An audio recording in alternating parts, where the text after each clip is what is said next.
Frst Dy. On the mountain's broad back where Gorgo left Thumbletot, there had been a forest fire 10 years before. Since that time, the charred trees had been felled and removed, and the great fire-swept area had begun to deck itself with green along the edges where it skirted the healthy forest. However, the larger part of the top was still barren and appallingly desolate. Charred stumps, standing sentinel-like between the rock ledges, bore witness that once there had been a fine forest here, but no fresh roots sprang from the ground. One day, in the early summer, all the children in the parish had assembled in front of the schoolhouse near the fire-swept mountain. Each child carried either a spade or a hoe on its shoulders, and a basket of food in its hand. As soon as all were assembled, they marched in a long procession towards the forest. The banner came first, with the teachers on either side of it. Then followed a couple of foresters and a wagon load of pine shrubs of spruce seeds. Then the children. The procession did not pause in any of the birch groves near the settlements, but marched on deep into the forest. As it moved along, the foxes stuck their heads out of their lairs in astonishment, and wondered what kind of backwood people these were.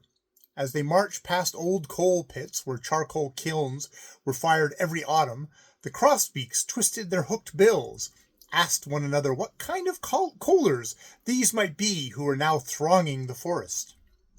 Finally, the procession reached the big burnt mountain plain. The rocks had been stripped of fine twin flower creepers that once covered them. They had been robbed of the pretty silver moss and the attractive reindeer moss.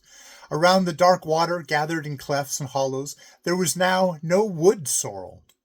The little patches of soil and crevices between the stones were without ferns, without starfall flowers, without all the green and red and light and soft and soothing things which usually clothe the forest ground. It was as if a bright light flashed upon the mountain when all the parish children covered it. Here again was something sweet and delicate, something fresh and rosy, something young and growing. Perhaps these children would bring to the poor abandoned forest a little new life. When the children had rested and eaten their luncheons, they seized hoes and spades and began to work. The foresters showed them what to do. They set out shrub after shrub on every clear spot of earth that they could find. As they worked, they talked quite knowingly among themselves of how the little shrubs they were planting would bind the soil so that it could not get away, and of how new soil would form under the trees. By and by, seeds would drop, and in a few years they would be picking both strawberries and raspberries, where now there were only bare rocks. The little shrubs which they were planting would gradually become tall trees. Perhaps big houses and great splendid ships would be built from them. If the children had not come here and planted while there was still little soil in the clefts, all the earth would have been carried away by wind and water, and the mountain could have never more been clothed in green. It was well that we came, said the children. We were just in the nick of time. They felt very important. While they were working on the mountain, their parents were at home. By and by, they began to wonder how the children were getting along. Of course, it was only a joke about their planting a forest, but it might be amusing to see what they were trying to do. So presently, both fathers and mothers were on their way to the forest. When they came to the outlying stock farms, they met with some of their neighbors. "Are you going to the fire-swept mountain?" they asked. "That's where we're bound for." "To have a look at the children?" "Yes, to see what they're up to." "It's only play, of course. It isn't like there will be many forest trees planted by the youngsters.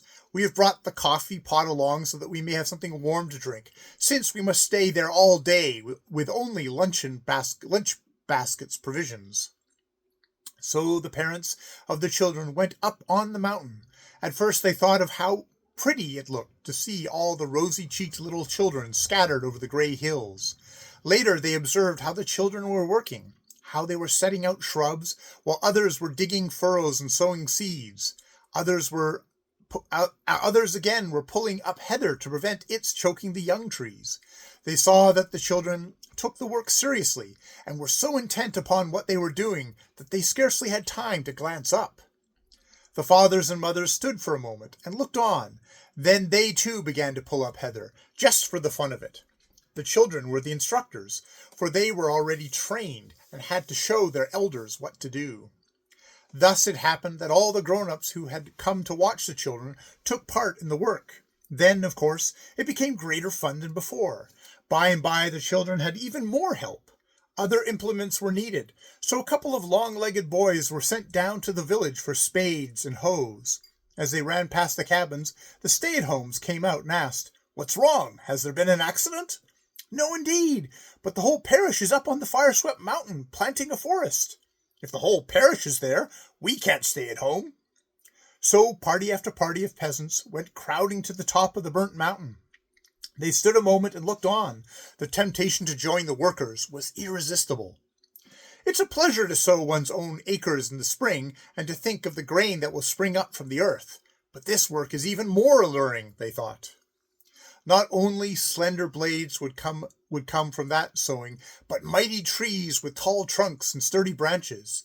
It meant giving birth not merely to a summer's grain, but to many years' growth. It meant the wakening hum of insects, the song of the thrush, the play of grouse, and all kinds of life on the desolate mountain. Moreover, it was like raising a memorial for coming generations. They could have left a bare, treeless height as heritage. Instead, they were to leave a glorious forest. Coming generations would know their forefathers had been a good and wise folk, and they would remember them with reverence and gratitude.